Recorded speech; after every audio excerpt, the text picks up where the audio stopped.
اعوذ باللہ من الشیطان الرجیم بسم اللہ الرحمن الرحیم رب اشرح لی صدری ویسر لی امری واحلل عقدۃ من لسانی یفقہوا قولی۔ مسلمانوں کو تکلیف پہنچانے کے بارے میں اللہ کے نبی صلی اللہ علیہ وسلم کی حدیثیں۔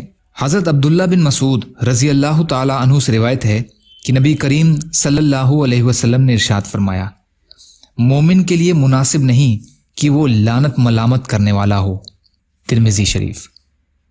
حضرت ابو درداء رضی اللہ عنہ روایت کرتے ہیں کہ رسول اللہ صلی اللہ علیہ وسلم نے ارشاد فرمایا، زیادہ لعنت کرنے والا قیامت کے دن نہ گناہگاروں کے سفارشی بن سکیں گے اور نہ انبیاء علیہ السلام کی تبلیغ کے گواہ بن سکیں گے۔ مسلم شریف۔ حضرت ثابت بن ضحاک رضی اللہ تعالی عنہ روایت کرتے ہیں کہ نبی کریم صلی اللہ علیہ وسلم نے ارشاد فرمایا، مومن پر لعنت کرنا گناہ کے اعتبار سے اس کو قتل کرنے کی طرح ہے، گناہ کے اعتبار سے اس کو قتل کرنے کی طرح ہے۔ مسلم شریف۔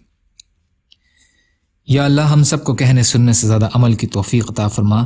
یا اللہ جو مظلوم ہیں، پریشان حال ہیں، قرض میں ہیں، بیمار ہیں، بے روزگار ہیں، آپ ان سب کی مدد فرمائیے۔ یا اللہ جو دنیا سے چلے گئے، یا اللہ ان کی مغفرت فرمائیے۔ یا اللہ ہم سب کو دنیا اور آخرت کی تمام خوشیاں نصیب فرمائیے برحمتک یا ارحم الراحمین۔ السلام علیکم۔